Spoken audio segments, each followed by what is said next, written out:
Hello and welcome to this video. This video is going to be called the 25 greatest jazz fusion drummers of all time, ranked from 25 right up to 1. Now this is going to be a pretty epic video because rather than doing my usual top 10 I'm doing 25, but I'm still going to do it at the same rate I normally do it, so I'll be talking about each drummer for quite a bit. So this is going to be a long video, so I suggest you press pause, go to the toilet, get yourself a cup of tea, and we will begin. So what's the criteria I'm using to create the list? Well, it's a number of things that I'm trying to use to judge this. One of them is innovation and influence on the genre. That's a very important one. The second would be popularity. You know, did this person play in fusion bands that were very successful? Another one would be technical ability. Another one would be charisma and cultural impact. And then lastly, and probably most important for me, is my own personal taste. Now, I'm going to tell you a little bit about how I came up with this vast list. I basically started to think of jazz fusion drummers. So number 1 was straight away, number 2 was straight away, the top 5 pretty much straight away. And then I started to think, who else do I love? And whatever came into my mind next, I put down, and that pretty much formed the list. What you've got basically is a list of me thinking of jazz fusion drummers that I love and that I think are really influential. Once I got that list, I did move it around a little bit after having a think about the criteria I've just described. Right, so that's how I came up with the list. So let's crack on, shall we? Are you ready for this big list? You know, this has been a long time coming. This channel is devoted to two things: drumming and jazz fusion and prog.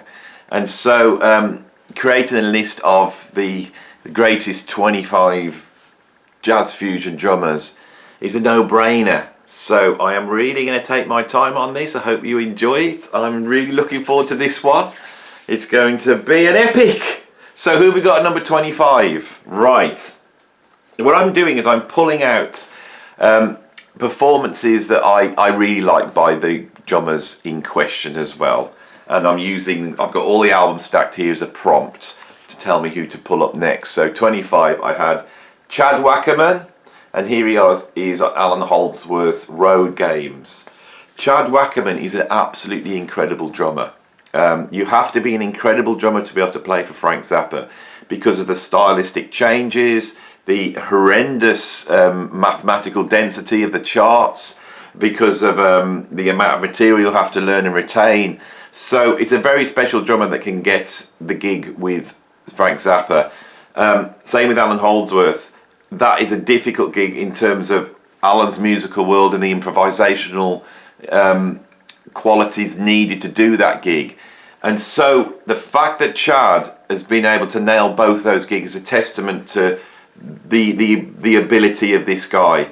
I think the reason why he's not so well known is he probably doesn't have such a signature sound as many other the drummers on this list. But as a professional drummer and as a technical drummer, this guy's amongst the best. His work with both Zappa and Holdsworth is exemplary, and the fact that both those guys kept him on for such a long time, I think is a testament to this guy's ability. I was going to pull a Zappa album out, but I thought I should go for something a bit more fusiony. On this album, which is the album that was done on the major label, Warner Brothers, with Jeff Berlin bass and Jack Bruce on vocals, this is a great place to start for Alan Holdsworth. It's a great place to start for Chad Wackerman. Anyone who's heard Chad Wackerman in the Zappa band will be surprised what he sounds like with a Holdsworth band, and vice versa. Another thing that must be mentioned is Chad's solo albums that he made in the early 90s, and that he's carried on making. Those albums are fantastic fusion albums, really interesting, avant-garde, really exploring timing, and they have Alan Holdsworth on in a completely different context. Anyway, Chad Wackerman, I absolutely love him. I think he's a wonderful drummer. I'm friends with Marco Minneman, who didn't make the list. I think I should say here that this list is really erring towards classic fusion. I may do a list of more modern drummers at some point because I'm a big fan of the Nate Smiths and Eric Moores of the world.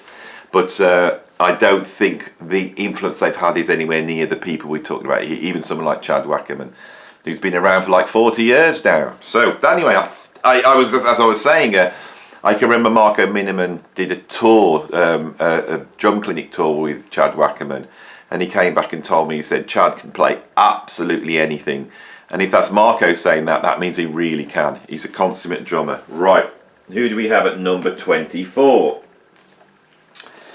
Right, at 24 I have Steve Smith. Very interesting drummer. Steve's very able drummer that can play everything from straight jazz all the way through to rock music, funk, soul, pop music. He's most well known for being the drummer with Journey. And with Journey, on Don't Stop Believing, he created a signature drum part. Some of these drummers on this list have created signature drum parts. That's a drum part that I could play on the kit and other drummers would go, oh, I know that song, right? Or fans of the band would go, I know that song.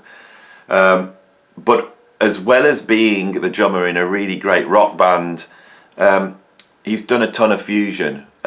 In the 80s and 90s, he had a band called Vital Information with Frank Gamboli and Tom Coster, I think Baron Brown on bass. I haven't even mentioned that band once. I've talked about 80s fusion and 90s fusion a lot. And I don't think I've actually mentioned the fact that Vital Information was another band that was holding the flag up for proper fusion throughout that time when so many of the people were making really, you know, sort of insipid fusac. He's a hell of a drummer.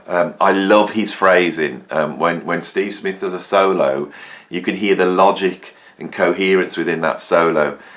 He emerges on the fusion scene in the late 70s and makes some great albums. You know, I think he tried out for Weather Report at that time and then joined Journey. Now, Journey was originally a fusion band, so it was a logical place for him to go, and Journey's what made his name. He's played on this classic fusion album, Enigmatic Ocean, which is possibly one of the greatest fusion albums ever made. If you want to know more about that, go and check out my John Luck Ponty video where I look at his classic 70s fusion albums. Right, so that was number 24. We're on to 23.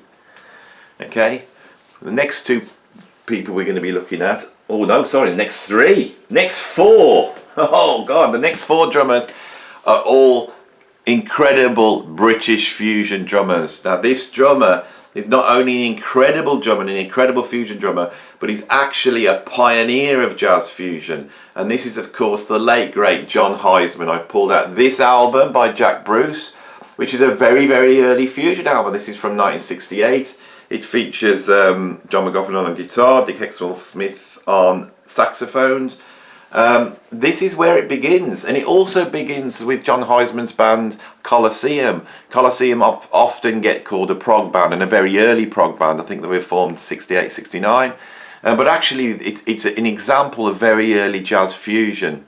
From Colosseum he then moved on to Tempest, and then he formed Colosseum 2 in the 1970s. I haven't mentioned Colosseum 2, but those two albums are vicious, biting, brutal jazz fusion albums. I think it's War Dance and I didn't research this before, so it'd be War Dance and is it Electric Savage? Those are the two albums, and those albums actually sport a lot of the musicians that were going to go into sort of late 70s, early 80s rock, people like Gary Moore and Don Airey, and you can really hear what how incredible they are. On Electric Savage there's a track called Intergalactic Strut. If you want to really hear John Heisman, you know, tearing it up, go and listen to that. For me, the big influence for me actually was when I first started playing drums. Before I'd heard any fusion, my mum and dad had a copy of Variations by Andrew Lloyd Webber, which has basically got Colosseum 2 on it, and he's dripping with jazz fusion. So John Heisman was one of the first jazz fusion drummers I ever heard. He's a huge influence, you know, and he's much missed, and he's an incredible player, absolutely incredible player. Right, so I'm losing count here, so I assume that's 25, 24, 23, so we're on to 22. Right, this guy, I had to put him on the list, and it's Phil Collins. Did you expect to see Phil Collins here? But I really think, especially doing this channel, I really think that Brand X are one of the great fusion bands who did a whole ton of albums, all which are absolute classics. They have their own sound, their own individual approach. Each player is an absolute monster. You know, Percy Jones is one of the great bass players, signature bass player. Ron Lumley is a fantastic keyboard. John Goodsall, the late John Goodsall, is one of the greatest of the 70s fusion guitarists, you know, on the same level as Larry Coryell, John Mclaughlin, Al Di Meola. And on drums all the way through that, it's Phil Collins. Now, Phil Collins has got such a signature sound, but he also has the chops to do fusion, and he does it in an incredible way. And I think for many people who've come from a progressive rock route, this is their route into jazz fusion, is Brand X. And so it shows how important Phil Collins, you know, the part he's played in jazz fusion. I think if he hadn't have done Genesis and then become a huge solo artist in the 80s, we would be talking of him as a British jazz fusion drummer, and it would be a much more obvious choice. His drumming on this is absolutely beautiful because Phil Collins is one of the great drummers, so that's who we've got at 26. Right, 25, right? Here at 25 is we have a drummer that personally for me has been absolutely huge influence, a British drummer that when I was coming up in the late 80s, early 90s, was one of the few drummers in this country that I could go and see live a lot, and I did. And I believed back then that this was one of the greatest drummers on the planet, and I still believe this is one of the greatest drummers that's ever, you know, walked the earth. Absolutely incredible drummer. Through this channel, this guy's actually got in touch, so I'll be messaging him to tell him that he's made my list. Me personally, he would be much higher up. It's only because of the influence he's had compared to the greats that we're going to get to. But I cannot tell you how highly I hold this drummer. This is an absolute genius on the drums. And it is, of course, the great Mark Mondazier. And here's one of the albums that where I first discovered him. I actually discovered him before the first Courtney Pine album came out. When he was getting a lot of coverage, Courtney Pine was getting the coverage on the TV. I can remember checking him out then. I bought the first Courtney Pine album as it came out, I think, as it went in the charts. And his drumming back then was coming out of a sort of Elvin Jones, sort of Tony Williams. This was what I hear was an incredible jazz drummer. So I went to see the Courtney Pine quintet live. Mark Mondazier was playing jazz drums like a heavy metal drummer. He's a fusion guy. Mark's a fusion guy, you know, and what a fusion guy he is. And I was just blown away by that. He was using double bass drums. He was playing loud and fast all over the kit. He was pushing the band to an extreme, you know. So I started to check Mark out, and I discovered he had a trio with his brother, the Mondazier trio, and I was a regular going to see that band. And this for me was like me being able to go and see the Mahavishnu Orchestra live, and then suddenly you heard the fusion influences. He's gone on to play with a lot of my heroes. He's played with Jeff Beck, he's played with John Mclaughlin. He is a phenomenal drummer. It's his speed, his phrasing, his touch, his groove, his abilities to go from really out there jazz all the way through to pocket. It's the ambidextrous approach. When I first saw him, he was playing pretty much like a right-handed drummer, and then I remember a couple of years later going to check him out at Ronnie Scott's, and he was suddenly playing ambidextrous. And I can remember him doing this solo, and as he was playing, it was so forceful that he hit the tom, and the tom sort of span out of position. And so he, with his left hand, he just cradled this tom and slowly worked it back into position, while with his right hand blistering around the kit in a way that I couldn't do with two hands. Mark Mondazier, absolutely love you. If you're watching this, you are such an influence on me, I can't say. So at, I think we're at 20 now. I might stop doing the cat because I'm going to do this track. This is a sort of ally of Mark Mondazier, a drummer that was around, that has played with him many a time, double drummed with him a few times that I'm aware of, and it is the incredible Gary Husband. Right, Gary Husband is like one of the scariest musicians on the planet. I can't think of anybody really that can make the top 25 jazz fusion drummers of all time list. And if I was doing a top 25 jazz fusion keyboardists, could make that list as well. There's many multi-instrumentalists in this genre. You know, Jan Hammer's incredible drummer, for example. Jack DeJohnette's a great pianist. But none of them can, on the second instrument, play at a level where you can get hired by John Mclaughlin. That's just nuts. But as a drummer, Gary Husband has played with my two favourite musicians, Alan Holdsworth and John Mclaughlin.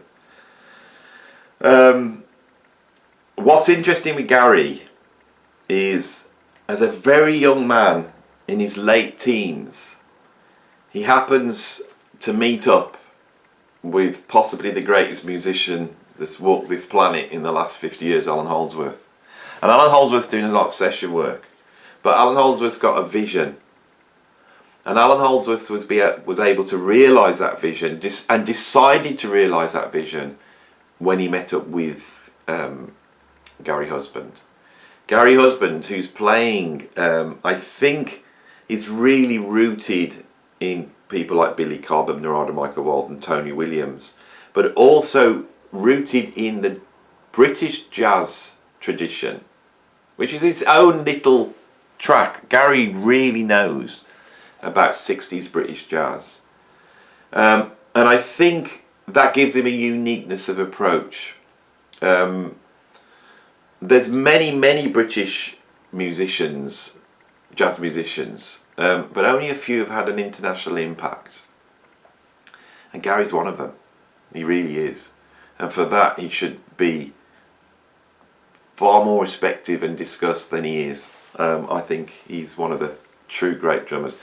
A massive influence on me because as well, I managed to get to see Holdsworth a few times when I was younger, and to see Gary play was absolutely a force to be reckoned with. Absolutely incredible. Right, so we've got through quite a few British drummers. So who have we got next on the list? The next guy I've got on the list is Peter Erskine. Right, Peter Erskine is a highly schooled drummer. He's a product of the big band world. You know, I think as a youngster he was playing with Maynard Ferguson, and then he gets one of the seminal fusion gigs, which is Weather Report, but not only Weather Report, but Weather Report with Jaco Pastorius. This puts him into the legendary category of drummers. I'm not a huge fan of this band actually. Because it's not that lineup that did Heavy Weather. But the lineup that's on 8:30 and the self-titled Weather Report album, it's a fantastic lineup. But the album that I absolutely love, which I think really defines that band, and you really hear the brilliance of it, 8:30 possibly, but this one, Night Passage. And I think part of it is because on this album, Zawinul is actually exploring the idea of big band jazz with world music, and I think Peter Erskine's is just the right guy to do that. Peter Erskine's style in the late 70s is very fusiony, it's very busy, but as time's gone on he has been able to take his style and boil it down to the essence. So he plays in a completely different way. He has become the consummate jazz drummer.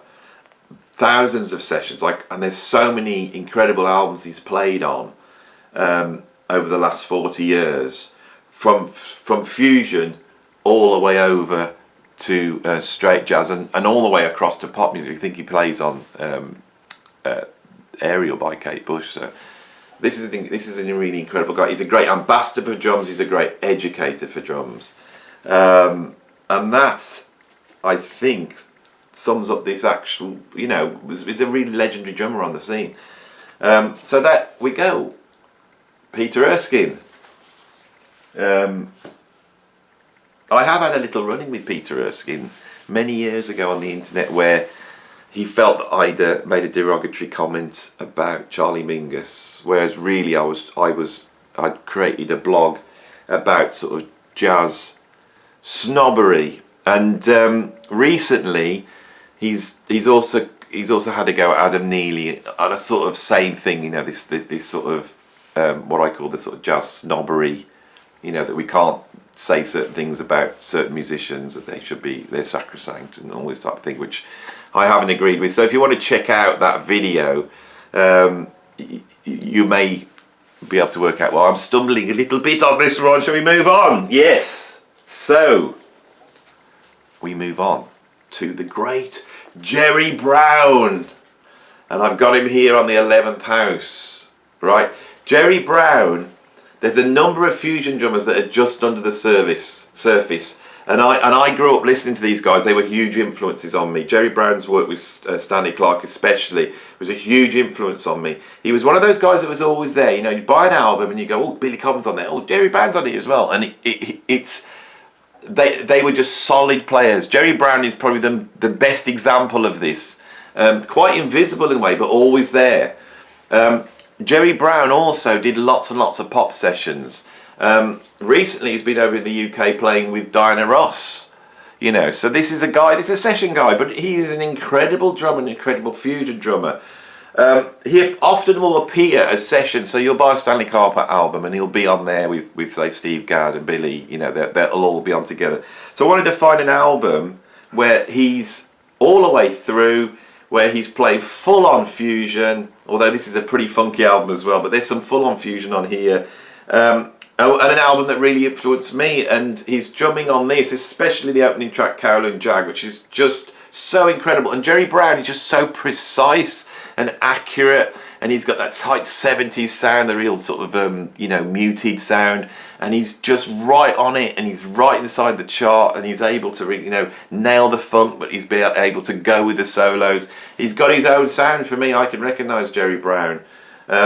So this is the guy, and that's the album. I've got him there doing that one, and we move to another drummer that occupies a similar territory as Jerry Brown, and that's the fantastic Ndugu Leon Chancellor. Now, Ndugu is one hell of a drummer who's done some incredible session work. For example, Michael Jackson. For example, Santana. In fact, he's drumming on the Santana album, Amigos. Is some of the best drumming ever. He's drumming on the album Weather Report's Tail Spinning is some of the best drumming ever. Again, he's got that tight 70s controlled sound, the sound of a session drummer, the sound of a guy that's been, you know, nails it, is there to nail it. And the guy can really fly. I've pulled out this album by George Duke. And this album, George Duke's album, at this point when George Duke was on MPS, he was making albums that were very esoteric and diverse and very influenced by Frank Zappa. There's some comedy pieces on this, there's really funky pieces on this, there's out and out jazz fusion, there's like blues, there's some rock stuff on here, and all the way through this we have Ndugu on drums, and there's a track called Giant Child with His Ego. Where Ndugu he's the main soloist on there. There's an incredible sort of duel between George Duke and Ndugu, where he does some incredible drumming and he's sort of playing through a flanger. It's absolutely fantastic stuff. Again, I've pulled out the tracks that really influenced me, and as a kid growing up hearing Ndugu on that was a huge influence. So let's give it up for Ndugu. What a drummer. Okay, right. This guy is known as a sort of jazz fusion funk drummer, but you go check him out and he's so much more. This guy's an absolutely incredible drummer, and I'm talking about Mike Clark. Mike Clark had the unenviable job of replacing Harvey Mason in Headhunters, I was too young for this to happen to me, but I imagine if you bought the first Headhunters album and then you eagerly await the second Headhunters, and then you buy it and there's this like little white drummer on there, right? And you think, oh, what's going on here? Where's Harvey Mason? What's happened? They've got a new drummer, and then you drop that track and Palm Grease starts up, and you hear one of the great signature funk fusion drum tracks of all time. You know, I could go and play that now, and anybody who knows that track would go, "Oh my God, it's Mike Clark, it's Palm Grease," right? You know, to hear that and then hear him on actual proof, almost like rewriting the book about how you play through fusion form. This guy's an absolute beast. Mike Clark, I've been checking out videos of him more recently, and the guy can play swinging jazz just as much as he can play funk. Right, he's a really incredible drummer. I've pulled out one of the first times I heard him. I heard him first on this album, another Brand X album, where he's sharing drum duties with Phil Collins. He's on the tracks Dance of the Illegal Aliens, and he's on Not Good Enough, See Me. Those two tracks just blew me away, because I was a big Phil Collins fan. I bought this, and Phil Collins is amazing on this album. And then this other funky drummer comes on and just kicks it out of the park. And I was like, who the hell's this guy? So this is the album where I discovered Mike Clark. Right, the next guy up, and I'm totally don't know where I am in terms of numbers, but I'm planning on this video of having some like you know, a bit of you know, I'm going to actually have maybe a subtitle here that tells you who the next one is, and a bit of, I might, because this one's going to be a long video, so you know you're going to get lost in it. You know, we're coming up to about the half an hour mark already. Anyway, who have I got on next on the list? Shall we have a recap? I'm going to have a recap. So, at 25, we have the great Chad Wackerman. At 24, we have Steve Smith. At 23, I've got the great and pioneering drummer John Heisman. At, what was that? 25, 24, 23. 22, Phil Collins. At 21, Mark Mondazier. At number 20, Gary Husband. At 19, Peter Erskine. 18, Jerry Brown. 17, Ndugu. And at 16, Mike Clark. So we're at the 15 now, and I haven't got a prop for this guy because I don't actually own a physical album by this guy, but he's been a huge influence on me, and I'm going to tell you a story about this guy before I tell you who he is. About 20 odd years ago, I played drums with Robert Plant, and we got booked to play the Nice Jazz Festival. When I arrived there, Pat Metheny, Herbie Hancock, Michael Brecker, we were all playing this festival. It was a stress. Felt, you know, because I was playing with Rob Plant, so we were on the main stage. I think we were like headlining the main night there. And I felt quite insecure knowing that I was surrounded by all these incredible drummers. And we were doing the gig with a sort of, basically like Booker T and the MGs. I think it was us and Booker T were headlining this festival. We sound checked, and then the Booker T guys came out, and they had this kid on drums, and I thought, oh, they just got a kid on drums. He said, I'm all right, I'll be all right, I'll be able to get and play. And they, you know, this kid gets up on drums, and I've never seen anything like it. Incredible funk grooves, speed, and he had this left hand that was just all the way through, was just pushing out these 16ths on the snare drum, and you know, at a really quiet rate. And I was like, how the hell's this guy doing this? I didn't know who he was. Years later, I went to a drum festival, and a superstar drummer stood out, came up and started to play. Called, because I'm going to tell you now, I wasn't going to, but it's just decided I'm going to tell you. Called Keith Carlock, who at that time was playing with Steely Dan. And I remember looking at Keith Carlock and going, my God, this guy's incredible. And I was aware of Keith, I'd listened to him for years, but actually seeing him and actually being able to stand at the side of the stage and watch him play, and I saw that left hand pushing out those 16ths, and I realised that kid was Keith Carlock. I first discovered Keith Carlock in Wayne Krantz band, and the way he was playing, the way he was inverting time, but the groove at the same time, and the openness and the resonance of the kit, he's extreme use of molar technique, which is a way of really letting the sticks come way off the drums. all of that was hugely influential. And I think Keith Carlock opened up a way of playing that has really, this is in the 90s, has sort of really influenced fusion drumming. There's so many drummers now that seem to channel that. Another thing to say about Keith is that then when he joined Steely Dan and he got sort of the sort of superstar exposure, a lot of my friends who were musicians but not drummers went to see Steely Dan, and they turned around and said to me, oh, that drummer they've got is absolutely incredible, I've never seen anything like it. He did a drum solo, it was so musical. And I think this is a testament to how great he is. I mean, how many drummers have gone through Steely Dan? You know, it's like how many of them have been there and then they've moved on to someone else. But you know, in Keith Carlock's case, he was able to keep that gig for a long time because he's a fantastic drummer. And the guy's played for Sting. He's gone all the way from pop all the way down to really, you know, out there fusion. So that's who I've got at number 15. Was it? Was the great Keith Carlock. Keith Carlock's he's probably the sort of most recent drummer on this list, I think.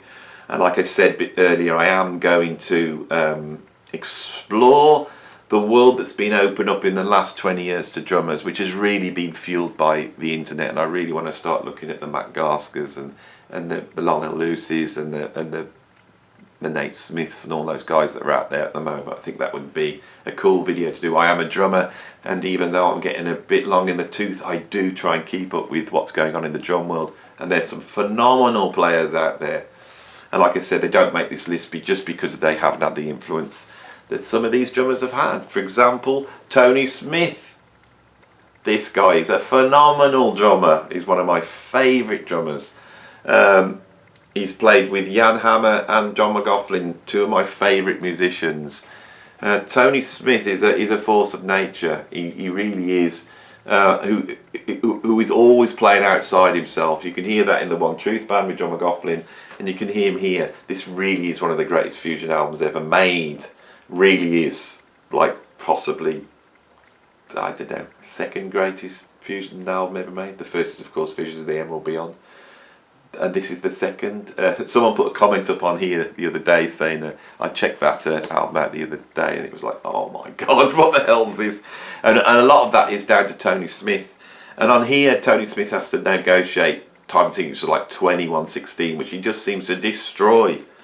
So that's who I've got to get. You know, one of my favourite drummers. Okay, we talked about Mike Clark in the Headhunters. Here is the guy that played on the first album, the funky, legendary Harvey Mason. And I didn't pull out the Headhunters, I wanted to pull out another album. I think he's so known for those beats on that album. I thought I need to pull out another album which really shows him laying down the funk. So here's Harvey Mason on the debut Brecker Brothers album. And this is a funky album as well. Harvey Mason for me is such a beautiful, deft, light, in control drummer. That the reason why it's so funky is because he's just so full of flow. A couple of days ago I put on the Red Hot and Cool rap hip hop album that contains a sort of lots of crossovers between jazz musicians and hip hop musicians. And there's a track on there by Michelle Ndegeocello with Herbie Hancock on piano, Walla Watson on guitar, I think, and on drums is Harvey Mason. And all the way through it's just the most beautiful drumming. Some drummers are incredible because they have grit and dirt and fire, but Harvey Mason is all control and flow and effortlessness. He never feels like he's hitting the drums too hard, and he's just so damn funky. Harvey Mason. So the next guy on the list, I started drumming in 1980, and I was listening to lots of new wave of British heavy metal, then classic rock, then prog, and around about 1982-83 I got into fusion. And a lot of the drummers I were listening to, they'd done all their pioneering stuff in the decade before. At this time there was no Vinnie Colaiuta's out, so I wasn't aware of him. There was no Dave Weckels, all those sort of classic, no Dennis Chambers. But there was one guy that I was aware of, and that was the drummer Omar Hakim. Omar Hakim had got the gig with Weather Report, and he was just blowing everybody away. When Omar came out, it was like Omar sort of raised up the level of drumming with his virtuosity. He had that sort of speed around the kit, he had the flow, he had the energy, but he was also could seem to play any style of music. Omar's one of my favourite drummers to watch because his technique is so perfect and so flowing, and every circular arc as he goes around the drums is absolutely beautiful. The album that just blew, there's a couple of albums that just blew me away. This is one of them, which is called Domino Theory by Weather Report. He's drumming on D-flat waltz, it's incredible. The drums are also immaculately recorded on this album. You can hear every single, grace note on there. There's a track on the album Procession by Weather Report called Molasses Run that absolutely fascinated me, and I couldn't work out how Omar had created that beat. That for me is Omar's signature beat. I came eventually across a transcription of it in Rhythm magazine, and I learned that beat as a youngster, and that opened up a way of playing drums that I still utilise to this day. Omar's one of the great fusion drummers. He's also gone on to go into the pop world. So many of those drummers that emerged in the 80s also then went to session in the pop world. I think the pop world suddenly discovered that if you want a good musician, go to jazz fusion musicians. And so now it's quite common that if you go to a big pop act and look at who's on drums, it's often a jazz fusion guy. I think Omar could well be the first guy that happened to. When Sting put his band together for Dream of the Blue Turtles, that got so much immediate attention, and I think Omar, he just showed what a jazz drummer could do in that context, and then he went on to get picked up by Madonna. So he's done those sorts of big gigs as well, but he'll go down for his jazz fusion history, that is, for his incredible work in Weather Report in the early 80s, and I also love his playing on Still Warm by Schofield. There's a whole ton of albums by Omar Hakim I love, but there we have him, pretty high up on the list. Right, the next guy I've picked up, I'm now looking. We're now moving into sort of the super legendary territory, and this is a super legendary drummer in my book. And there's so many of them that I think we're down to sort of the last 10 or so now. These are all legends. I am in no way in a position to rank these drummers. You do know that. For me to say one's better than the other is absolutely ridiculous. Any of these drummers could all occupy the number one slot. We're really going on the personal influence on me. And yet this guy's had a huge influence on me. It's the incredible, the late great Alphonse Mouzon. Alright? Here he is in the 11th House. The 11th House is Larry Coryell's fusion band of the early 70s. I think they're one of the classic fusion bands. Alphonso's drumming on here is absolutely brutal. Go and check out Nyctophobia if you want to hear some jazz fusion drumming. Alphonse Mouzon was also a founder member of Weather Report. Okay, Alphonse Mouzon was also, under his own name, one of the great solo artists of jazz fusion, and with his album Mind Transplant with Tommy Bolin, he created one of the greatest jazz fusion albums of all time. Right? He also played swinging Elvin Jones style drumming with McCoy Tyner. All right, the album that actually made me become a super Alphonse Mouzon fan was the album Sahara by McCoy Tyner, and when it opens up and Alphonse kicks in, I'd never heard drumming like that. That drumming was also a huge influence on Vinnie Colaiuta, and this is something that I know, and you're only going to get this from me, a big influence on John Bonham.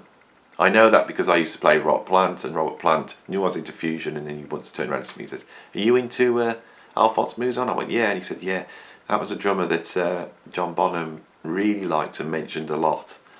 So my God, this is the level of influence that we're at now. This is one of the great fusion artists, not just fusion drummers. And if you want to check him out, just Burning the Fusion, this is the album to get, which is called Level 1. A lot of people go on about the first 11 11th House album, which is called Introducing the 11th House, which is absolutely incredible and fantastic and brilliant. This one is equally incredible, fantastic and brilliant. I think this is my favourite one. They really are, you know, influenced by the Mavish and Orchestra on this, as you will hear, especially on the opening track, Level 1. But that's not a bad thing, is it? Right. This guy's underrated. He's a legend and everyone knows he's a legend, but he's underrated at the same time. He's one of my favourite drummers, a huge influence on me. The only reason he's so low on this list, and I think he's at somewhere like number 8 or 9, I don't know. It's down here somewhere, it says what he used, so you can see that. The only reason why he's so low is because the other guys are also so great. But I always feel like this guy he doesn't get the accolades he should. Who is it? It's Lenny White. Lenny White emerges as one of the drummers on Bitches Brew. He's there at the beginning of Jazz Fusion, hugely influential. He then gets pulled in by Chick Corea into Weather Report. Weather Report originally had Steve Gadd on drums. The first Hymn to the 7th Galaxy, the first album, was recorded with Steve Gadd on it. And they had to redo that album, stick Lenny on it. And I think Lenny really defines what Return to Forever was. It would have been a different band with Steve Gadd. Because Steve Gadd's a lot more controlled. He's one of those sort of 70s session drummers like Jerry Brown and Dugo. He is the definitive 70s session drummer. But Lenny White's got much more of a signature sound with that open-handed style, where he's leading with his left hand on the hi-hats and ride, which opens his right hand around the kit. So the grooves you hear him play are always so interesting and individualistic. He's coming in really early in Fusion. If you think he's playing on Bitches Brew, and I think it could be Miles Runs the Voodoo Down, that beat, that linear beat, was suggested by Lenny. That's the sort of part he played. So this guy's a pioneer. I think part of the problem with Lenny is he emerged in 1973 in Return to Forever and seemed to be aping what Billy Cobham was doing in the Mavish Orchestra. So I think he sort of played second fiddle to Billy Cobham, and that's not right. And if you actually know about drumming and listen to what Lenny's doing, it's a completely different thing. He's not playing the big kid, he's not playing loads of toms, he doesn't play double bass drum. It sounds like he does because his right foot's so unbelievable, but he's doing something absolutely completely different. The influence he had on me was really the way he plays the hi-hat and the way he uses the hi-hat to create signature parts. After leaving Return to Forever, he then produces a number of solo albums, this one and Big City and the Astral Pirates album, and then there's an album I think called 29. Those 4 albums are fantastic, and this one and Big City are fusion classics, especially this one. This is one of the great fusion albums of all time. This is the thing about this channel. If you're in a fusion, these albums I'm putting up here, these aren't just examples of these players. These are albums that if you're a fusion musician, you must have. This album, look at the lineup on here. Doug Rausch, Ray Gomez, Jimmy Smith, Weldon Irvin, Tom Harrell, Patrick Gleason, Larry Young, Larry Coryell, Al Di Meola. That's the lineup on this, and this is full on fusion. And I think about Lenny White's album, especially this beat, they're so eclectic. At one minute you have a full on funk track, and then you have some weird ambient thing going on, and then you get like a prog epic and Mating Drive. My God, Mating Drive, just incredible jazz fusion. And right at the end, when Ray Gomez has delivered that brutal guitar solo, and it just all fades out, it just fades down to Lenny playing that 6/8 groove, and then he just pumps out the 8th notes with his right foot all the way like this, sound like a double bass drum pedal, but you can hear it's one foot. Absolutely incredible. I remember hearing that as a kid, thinking, wow, how's he doing this? Lenny White. Right, this guy I'm going to now, if I was saying personal drummers to me, I think he'd be number 3 on the list. I worshipped this guy when I was a kid in the 80s. He had such a signature sound, such a unique way of playing the drums, that it really inspired me to try and develop my own signature sound, which back then was basically aping him exactly. Now, he's played in such a wide variety of styles. He's not automatically known as a fusion drummer, but he has played a lot of fusion. And that's the only reason why he's lower on the list, because he's not the seminal fusion player. He's not played in a Weather Report. He has played, however, in Frank Zappa. And that's Terry Bozzio. But Terry Bozzio does play full-on fusion on one album, and it's this album here, Heavy Metal Bebop. And this is some of the greatest jazz fusion drumming ever. The Brecker brothers, I love them. But they can go down that Fusaki funky route, can't they? You know, in the want to create something that people can tap their feet to, they can sometimes forget about the playing on some of their albums. I do love them though. I do love them. But if you get a drummer like Terry Bozzio, who's got a much more of a rock sound to him and a much more modern classical sound, and he's got his own sort of signature cymbal drums and bass drum sound, which he has, when you stick him behind the Brecker brothers, it's like somebody setting off a rocket. And on some skunk funk on here, I mean, everyone knows some skunk funk, and they all know the studio version, but that's not the version for me. The definitive version is the one off this album, and for this album alone, Terry Bozzio gets in this list.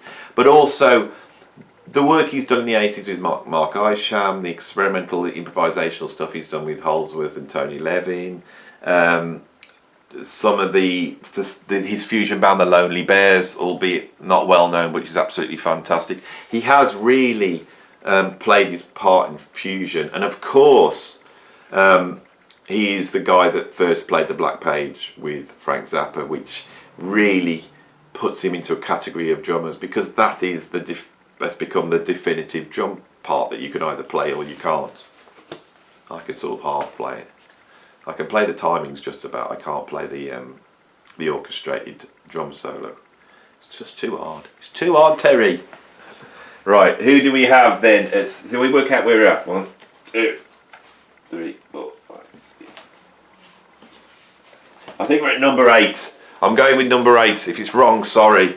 Anyone who watches my channel knows that these, you know, I'm not pro at this. You know, I just go. I just go and I talk. What you're seeing is a stream of consciousness.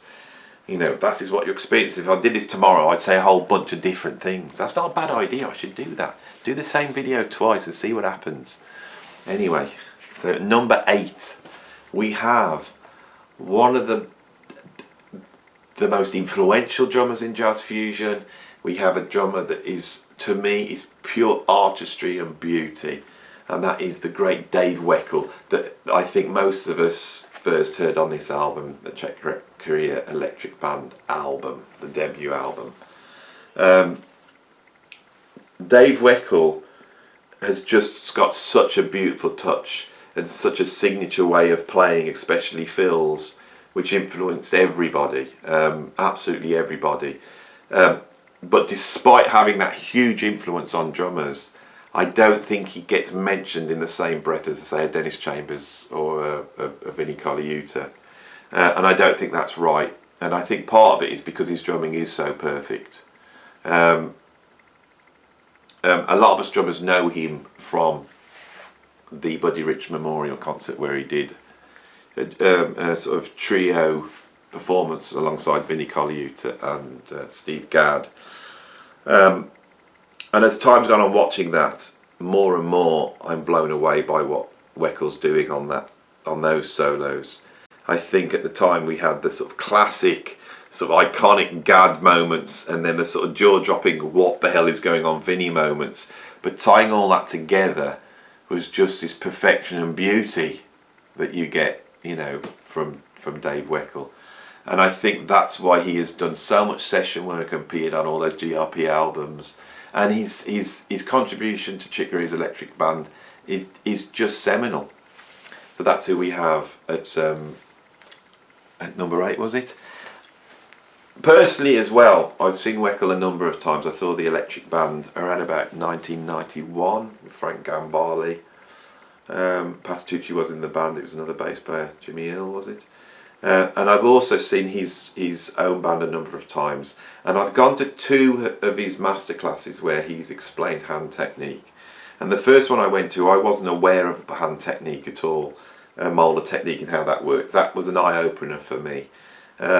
He's really focused on the touch on the drums. He plays in such a light and beautiful way, and the great drummers, they don't play into the drums, they take from the drum kit. You take the sounds from the drum kit. Billy Cobham once described it as though you're sitting before a feast and you're just taking tastes of different food. You take, and Weckel is the absolute master of that, and that's why he sounds so effortless when he plays.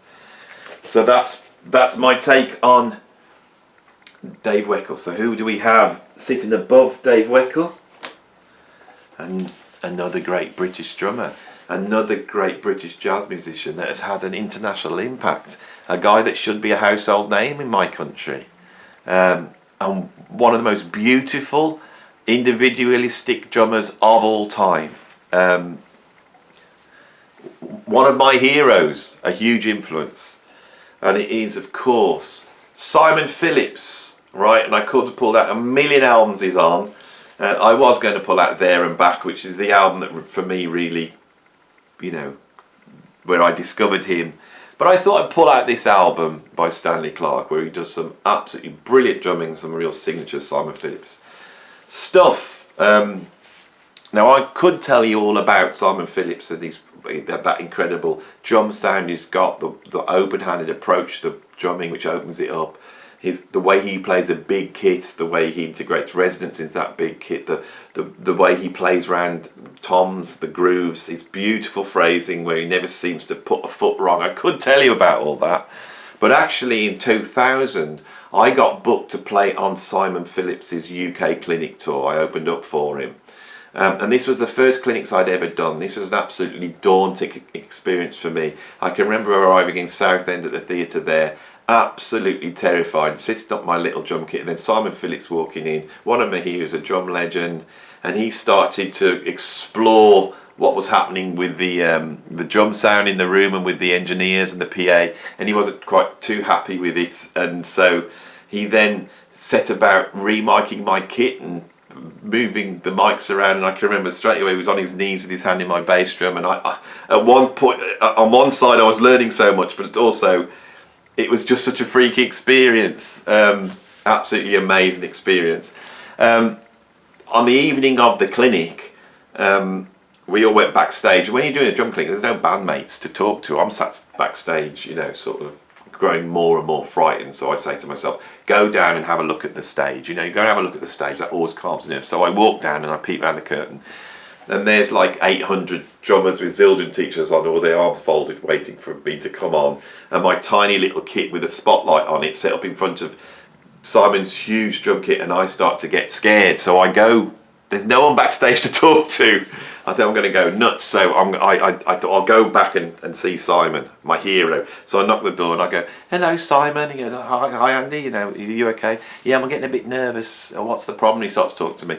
And he gave me 3 pieces of advice, and I want to impart that advice on this video now because it's the most useful advice that anybody has ever given me. And Simon, if you are watching this, I thank you very much. It totally changed me as a player. And I'll say it as quickly as I possibly can. He said, number 1, don't try and go out and play everything you can do. He said, if you're a good drummer, you won't be able to do everything. He said, just go out and do something. Pick on something and do that. And he said, the second thing he said was, when you play, imagine there's like a sort of meter. And as the intensity goes up, you watch the meter go up. As once it gets about there, he said, knock it back down. And then it'll start to rise again, knock it back down. He told me to put a lid on my playing. Don't try and play. He said, try and inhibit the playing and bring it back. And he said, the third thing was, don't go out and play the drums. He said, go out and play music. I was nervous, but I thought, I'm just going to do what he said. So I went out and did those 3 things. And I had one of the best gigs I've ever had. And I think those 3 parameters working together is the secret of performance. I thank you, Simon, for that. And you're a wise musician, Simon, and you are a fantastic musician, and I think he deserves to be really high on this list. He's one of the greatest drummers of all time, that's the bottom line. And he is still with his Protocol band. He's still waving the flag for Fusion. That's an incredible band, isn't it? Right, so who have we got number 7?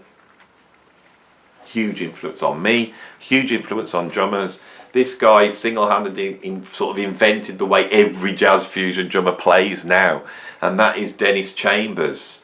Right, Dennis Chambers emerges in the early 80s, playing heavy funk with Parliament Funkadelic.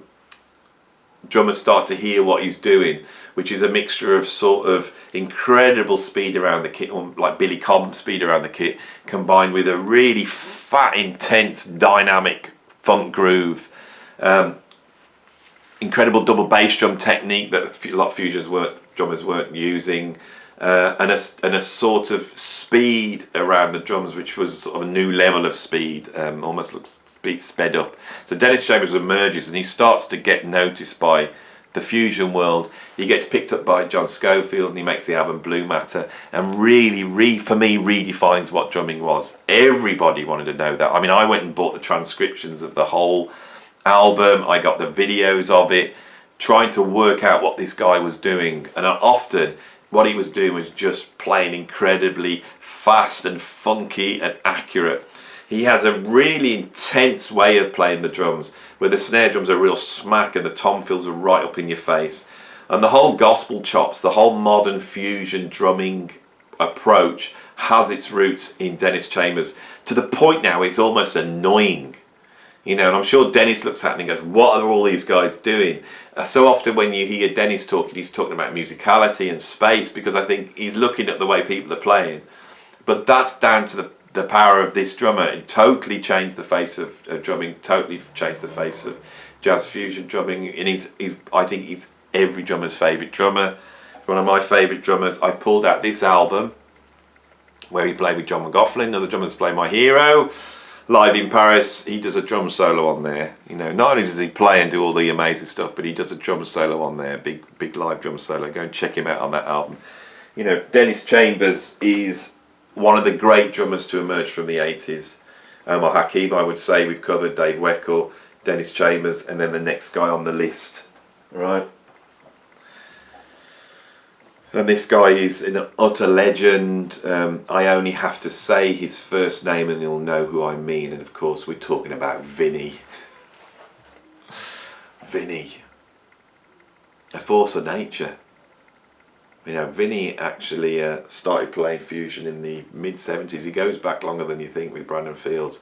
Then he gets picked up by Frank Zappa. He's only with Zappa for a short time. But while he's in that Zappa band, he redefines drumming a number of times. He redefines how a drummer works in the rhythm section on Shut Up and Play Your Guitar. He's used the polyrhythms on that. And it's another way of drumming, it's another way of improvising. His playing on that for me is influential as what Elvin did in the Coltrane group and what Tony Williams did in the Miles Davis Quintet in the 60s. For me personally, it's more influential.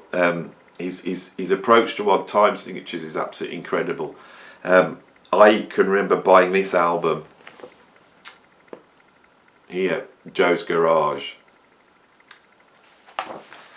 And I'd heard about this track, Keep It Greasy. And so as soon as I bought the album, I didn't listen to the album straight away. I just put Keep It Greasy on. So you can imagine the expectation, you know, what am I going to hear now? This is going to blow me away. This is going to be amazing. And then Vinny starts up. And it's more amazing than I could have imagined. I can still feel that to this day, standing in my bedroom with the speakers up loud, listening to Keep It Greasy, going, oh my God, this is another level. And what is it that Vinny's doing? It's incredible technique, incredible flow. The guy strikes like a viper on the drums, but his phrasing is just so weird, like Thelonious Monk. He comes at everything in such a bizarre way, but it works. There's one thing playing polyrhythmically. You can go around playing an 11 around the kit, and I've done it. And then you listen back to it, you go, that doesn't really sound, it just sounds like I went out of time. With Vinny, it never does. Because it's Vinny's style. He owns that way of playing. It's his personality. He is an incredible player. He's an incredible reader. He's got incredible knowledge on the drums. He's got incredible hands on the drums. This guy came out in the 80s and redefined it. But what's interesting is after playing with Zappa, then playing with Joni Mitchell, playing on the Nightwalker album with Gino Vanelli, he sort of then disappeared from view. Right, so when I discovered Vinny, he in the mid-80s, he sort of got forgotten. And no one mentions this, he'd sort of got forgotten. And in Rhythm magazine, someone wrote a letter in and said, you know, you're all talking about great drummers, but this is drummer at the moment that is playing in the house band on the Joan Rivers show, that is possibly the greatest drummer in the world. And you should go and check him out. And I read that letter, and he mentioned Keep It Greasy, and I went and bought Joe's Garage, and it was like, you know, he's drumming on Tinseltown Rebellion again. He's just absolutely jaw-dropping. And then he gets a bit of a resurgence in the 80s. He starts playing on some of the GRP stuff, and then he gets the gig with Sting. And then he creates a signature part of all signature parts, which is the drum part to 7 Days. At the moment, I'm taking a young student through grade 8, Trinity grade 8 drumming, and the poor lad is having to drum through 7 days, where he's having to play 4/4 with his right hand while trying to hold out groove in 5/8 or whatever it is in his left hand. And of course, that's a hard thing. And it's not just the coordination, it's the fact throughout that, Vinny's incredible deft technique of just holding those 16ths down with the molar technique is absolutely phenomenal. What can we say about this guy? He's a legend, he's an absolute legend, and he's really redefined drumming. There's a strong argument on here that he really is the greatest jazz fusion drummer of all time. I think anybody who's heard his drummers on Secrets, right, this is a testament to this guy. There's some incredible drummers, we've mentioned both of them, Chad Wackerman, Gary Husband, incredible drummers that have really created something with Alan Holdsworth. Alan Holdsworth's vision being so futuristic. But on one album, Vinny walks in, and on that album possibly creates the greatest drum performance on any album ever. I think it probably is Vinny's performance on Secrets, especially City Nights, which is only about 3 minutes long. And on there, it's just the most incredible drumming ever. What makes it so good? I mean, I know it's the technique and the flow and the speed and his ability to read what Holdsworth's doing at the drop of the hat, but more than anything, it's just the bizarre phrasing. It's just the left field approach to time. Fundamentally, drummers are timekeepers, and those drummers that can that are individuals has to be because they have their own way of playing time. And my God, does Vinny have his own way of playing time. Right, so we're at number 4 now. At number 4, I have Steve Gadd. I don't even know how to introduce this guy. This is, I mean, I'm a drummer and I'm a jazz fusion fan. You know, I'm in my element on this. You are aware that my videos normally are 20 minutes long and we've just hit the hour mark, right? And what you're watching is a huge drum fan, a huge fusion fan, just gushing over his heroes. I've probably learned more from Steve Gadd than any other drummer on this list. I love all the drummers on this list, but the guy that I've transcribed the most is Steve Gadd. Steve Gadd is the daddy of signature beats. It's like every single drum beat he does, you can recognise the track because of what Steve Gadd, whether it's just a tiny little thing he does or great big signature part he does. But those drum beats are impossible to play. And the reason why they're impossible to play is because Gadd is so creative in the way he creates beats. Whether it's the use of rudiments or playing open-handed or the placement of a bass drum, or whether he's starting a beat with a tom or he's starting the beat on the snare drum, his use of Latin American claves to create beats. And all of this he can do whilst being one of the greatest session drummers of all time. His achievement in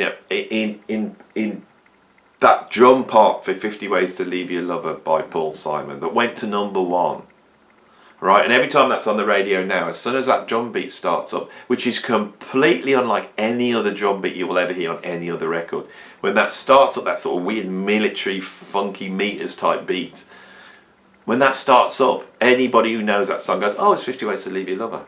Oh, I love this, right? and he doesn't get away. He doesn't get in the way of the song. And Steve Gadd is able to do, like, play on the simplest pop song or play the heaviest jazz fusion, which he does on this album. This is the album for me.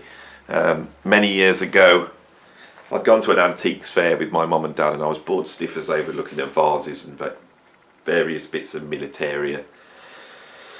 And there happened to be a small box full of albums in the corner, so I went over there to check if there's anything out, and I fingered through it and I thought, oh, I think there's a Chicoria album here. And so I bought it for £1 and took it home. Oh, it's got that guy Steve Gadd, I've heard of him. Let's have a listen. And it starts off with the Imp's Welcome, which is like a multi-layered thing. And then this beautiful sort of funky ballady track comes in called Lenore. And the drumming's brilliant on it. Oh, I love this. Let's see, try and work out what he was doing. I couldn't work out what he was doing. I couldn't get the hi-hats and the floor tom and this weird groove. I couldn't get it to work. Just baffled me. As the album progresses on, at the end of side 1, there's a track called Night Sprite. Night Sprite just did my head in. It's just mind-blowing. To this day, it's mind-blowing. It's one of the greatest jazz fusion drum performances of all time. And Gadd does absolutely everything on it. Funky grooves, out there jazz playing. There's one bit where he's playing these really orchestrated parts, but every time they play it seems to shorten every single time. He just explodes all over the track, and he does a drum solo, and that drum solo is just a drum lesson in how to use rudiments. Very simple. He does a double stroke roll, he does a single stroke roll, he does a paradiddle, and he does that sort of signature sweeping, triplet thing around the toms that he does. Absolutely signature Gadd. Every bit's signature Gadd. You go, oh, Steve Gadd, but it fits in with the music so well. A few years later, I got a transcription of the drum part to Lenore and realised that he was playing open-handed and he was starting the groove on the floor tom. When I learnt that, I thought, oh my God, you can play the drums in a different way. You don't have to cross your right hand over your left and tap on the hi-hat. You don't have to do that. And so I started to really get into what Steve Gadd was doing. And he plays sort of triplets, like right, left foot, that sort of pattern. And he moves those around the kit in really interesting ways. That became a huge influence on my style. He uses that approach on the drum solo to Asia. Right, Asia, huge top 40 album, full of pop songs. I mean, Steely Dan are a fusion band, but they're also a pop band. And one of their greatest tunes has a drum solo in the middle of it that everybody loves. No one questions it because Gadd just does not get in the way. He doesn't get in the way. Who have I got at number 3? At number 3, I have the daddy of fusion drumming. The guy that's really the father of modern drumming, I would say. It's the incredible Tony Williams. Tony Williams drumming in the Miles Davis Quintet. It really redefines what jazz drumming is. On the later quintet stuff, like In a Silent Way, Miles in the Sky, he then really lays the groundworks for jazz fusion drumming. He shows how to play a square beat, 8 beats, and not swing, but still swing. That's Tony. Then he leaves the Miles Davis band, and he forms the Tony Williams Lifetime, which is the seminal early jazz fusion band. I know that band from this album. I had to pull it out because this was my introduction to Tony Williams. This was the album that really cemented my relationship with him. This and the album by Stanley Clarke, self-titled Stanley Clarke with Jan Hammer and Bill Connors.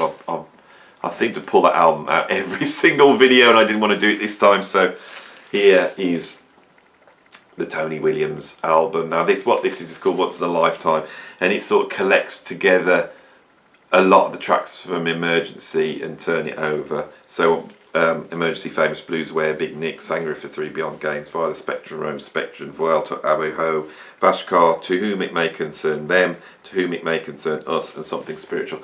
Those are the tracks. I never had that Emergency experience that Vinnie Colaiuta had, because I couldn't get hold of the Lifetime albums. I could only get hold of this album. And so I got both albums at the same time. I didn't differentiate between Turn It Over and Emergency, and they all seemed the same to me. And I think Turn It Over does benefit from better production values. They're just not playing so excruciatingly out and brutal as they do on the first Emergency album. What does Tony Williams bring to fusion? He's laid the groundworks of it. He's laid it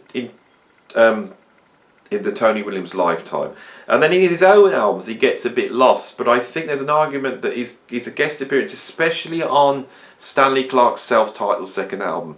I think that's one of the great fusion albums. I think it's greater than any of the Return to Forever albums. I think, for me personally, when I heard him on that was a huge influence on me on what fusion drumming is, and I think it must have been the case for many other drummers. Then he forms the band with Alan Holdsworth and does $1 Million Legs and Believe It, and again that's one of the great fusion albums. Once he gets to the 80s, he's turned his back on fusion. He's gone much more back to a sort of straighter jazz approach. I think Tony Williams always flirted between fusion and straight jazz. Another drummer that is far more into the straight jazz is Jack DeJohnette, and I must mention him on at this point. I decided not to put Jack DeJohnette. He's one of the great jazz drummers for me. He has ventured into fusion now and then, but I see him as a jazz drummer. If I was to put him on this list, if I had accepted him, he would be around about here, around about the number 3. I can't rate Jack DeJohnette high enough. And Jack DeJohnette is sort of the next level on from Tony Williams in terms of that sort of drumming approach. He seems to be somewhere between Tony and Elvin Jones. But Tony Williams is such an influence on jazz fusion, and yet misfires in the 70s. In the 80s, his jazz stuff's incredible, and he did on Blue Note, and that sort of clawed back his reputation. In the 90s, he started to go back to fusion. He actually had a much bigger double bass drum kit, and he returned to fusion with Bill Laswell on a variety of albums. The albums to check out are the Arcana albums, especially the ones he did with Pharoah Sanders and Buckethead. I think that would have been another redefinition of fusion drumming. He was onto something there. But of course, Tony Williams sadly died at the age of 52 after a routine gallbladder operation in 1997. And so the guy, although being one of the greatest of all time, sort of misses out. All right? And so that's where we got Tony Williams. But I respect him so much, I've put him in at number 3. So who do we have at number 2? Okay. These two drummers are the most important drummers in my life, and I didn't know which one to put at number 1, but I think I've made the right choice, and I think the guy that I've put at number 2 would agree that I've made the right choice of putting the guy at number 1 at number 1. There are drummers out there that are influential on me. There's drummers out there where I love their playing and they're funky and or they do stuff that I found really useful trying to learn the drums. There's other drummers that go right into my soul, that hit me right here, just when they play. This guy does this for me more than any other drummer on the planet. When I hear him, he speaks to me directly as though he's connected with a huge force. But this guy is also so hugely influential on fusion, and I'm going to try and explain why. And it is, of course, the great, the influential, and I'm very proud to say, and my friend now, I hope, Narada Michael Walden. There he is at number 2. Okay, Narada's he's just got so much fire and love and majestic purity in his playing, and it's as though he's connected to something. When you see him speak or communicate, or the music he writes, in his production, you see the same fire. And that's a huge inspiration to me. Huge inspiration. When he emerges in the Mahavishnu Orchestra on that Apocalypse album, he's replaced possibly the greatest jazz fusion drummer of all time. And anyone who's got a brain, who knows that there's only the number 1 to go, and who now knows who's going to be at number 1, the greatest jazz fusion drummer of all time.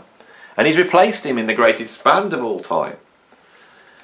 And the way Narada flies in on that Apocalypse album, it's just a redefinition. No one's going to, oh yeah, Billy Cobham, what this new, oh my God. It's like, So many drummers I've spoken to were just so influenced by his introduction to the world on Apocalypse. On Visions of the Emerald Beyond, he creates what I think is the greatest jazz fusion album of all time. It's my favourite album. That's my favourite album. But also, we've got to remember that he also plays on possibly the greatest Weather Report album of all time. And on Black Market and Cannonball contributes one of the finest moments by Weather Report. So he's also had a huge influence on the other great jazz fusion band. And he managed to bring Jacko in. So when we listen to Cannonball, we're hearing Jacko's debut to the world with Narada Michael Walden. He then played with Jeff Beck, and Jeff Beck sold millions of albums. Jeff Beck is one of the biggest selling, most influential 70s jazz fusion artists. He was for me, right? How I got into fusion is a funny route, you know. The albums I would say that brought me towards fusion would have been Variations by Andrew Ludwig, which is John Heisman, and then Crosswinds by Billy Cobham, because my dad owned it and I checked that out. And I was a rock guy, so I bought Wired by Jeff Beck. And when I heard Lead Boots, that, for me, was the greatest drumming I've ever heard, and that to this day is the greatest drum I've ever heard. Absolutely incredible. And then you hear Narada's drumming show to Come Dancing. Just go and listen to that, and listen to the genius of that guy. And then flip it onto side 2, and you've got like Sophie and all those tracks where he's just unbelievable, right? So through the classic period of fusion, Narada is really punching way above so many other drummers, and he's able to just turn so many albums around for me with that incredible approach. He then makes this album, which is one of the great, under his own name, which is one of the great fusion albums of all time. Then he starts to move towards pop music, right? This is why Narada's one of the great fusion drummers, because he totally gets the jazz thing, he totally gets the fusion thing, he totally gets Hendrix, he totally gets the English rock thing, but he also gets pop music and songwriting. He understands it all, and he's able to gather that all in, and he loves it all. He's not just some jazz guy that was told by the label to try and write something that's commercial so they can sell it. He understands it. And so on those later Narada albums, he's one of the great disco artists of all time. And that takes him down the production route. And he's unique on this list. Well, maybe not, because we've got Phil Collins here, haven't we? And Phil Collins did the same thing, so he's not, is he? Phil Collins did the same thing. But Narada, he himself becomes a pop star. He has hit records in the 80s, but he also becomes a producer. His work with Whitney Houston, Aretha Franklin and Mariah Carey really redefines pop music. Okay? Now, talking to Narada, he explains to me that it's that Mahavishnu spirit. So he is a musician that took the essence of what fusion had done, the fire and the beauty and the passion, and he was able to spread that out into the world. All right? And this is why he's at number 2. Do I need to say more? He's in a class of his own, this guy. He's in a class of his own. Narada Michael Walden. I hope you're watching, Narada. Love you so much. Love your drumming so much. You know how much you mean to me. And I hope you understand that you're at number 2, because who's at number 1? Billy Cobham. Right, this is a fantastic album. Listen to Billy's drumming on this. I've got the wrong side, that's the back, this is the front. There we go. Simplicity of expression. Just go and listen to it. Don't go, forget Crosswinds, Total Eclipse, forget Spectrum, the incredible album, greatest fusion albums. And go and dip your toe into another album by Cobham. Go and listen to this. This is like a pop album. It's got singing on, and also go and listen to the drumming on this. No drummer sounds like this. This is beyond drumming. It's Billy has got a level of technical playing which is astonishing. All right, when he emerges in the early 70s with the Mahavishnu Orchestra, every drummer has to sit up. This is probably the biggest jump forward that the drum's ever had in the history of drumming, technically. So if we see drumming as sort of going forward, then this drummer does this, and then so and so does that, you know. Joe Jones does this, and then Max Roach does that, and then Philly Joe does this, and then Tony does that, and then Elvin does that. And you see this history of drumming slowly moving forward, and then you pick the first Mavish Knox album. That's like, and then suddenly it's up like this. It's what the hell's going on? Who's this guy? This is superhuman. To this date, it's still superhuman. It's never what Coleman did has never really been surpassed for me. All right, just the stamina of what he's doing. But in all that brutality and speed and mayhem, we also have this pocket. We have this funky soul. He's one of the funkiest drummers on the planet, and he's one of the most spatially aware drummers on the planet. Nobody can play space like Billy Cobham, right? When he does one of those rolls, you know, that is also perfectly phrased. He never sounds like some guy that's just playing the groove and then suddenly just throws in the fastest licks. I've done that in my time. No, with Billy. Billy's the consummate performer. And again, he has that ability to take from the drums. And he's the master of that. When you watch Billy playing, he sits there centered, right? With this center of gravity going straight through his body, right? He's centered in his own universe, surrounded by this drum kit, and he basically takes. I'll take from here, I'll take from here, I'll take from here. He takes from the drum kit. He plays a lot of tom-toms because those are melodic. They're melodic ideas. He might take from up here, he might take from down here, and often he'll put his toms not in a pitch order, so that he can bring out certain melodic patterns. It's all about melody.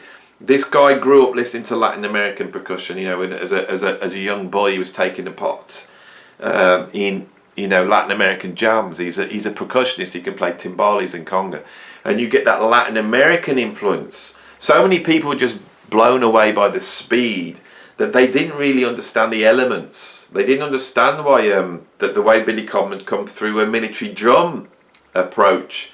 So that sort of machine gun rudimental approach comes from there, but that's tempered with a Latin American approach. He's also listened to tons of R&B and soul, so he's got the funk. He's assimilated jazz playing, and he's spent time in Horace Silver's band playing straight jazz, albeit funky jazz.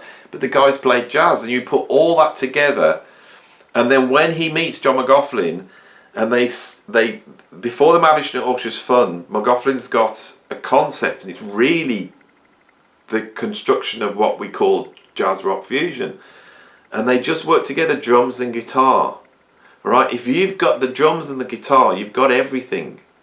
And Cobham redefines the way the drummer creates a foundation in a band, and that's why he's at number one on this list. So I have finally come to the end of my video where I've looked at the top 25 jazz fusion drummers of all time. And I feel this video is so long, right? We're at 1 hour and 22 minutes, that I feel like I need to do a postscript, and I might put in a sort of, at this point there'll be a rolling credits which will show you my list. So as we run past, you can peruse that, and you can decide whether I'm right or wrong and who have I missed off. You know, often when I do this list, I do miss people off. It's so hard to do.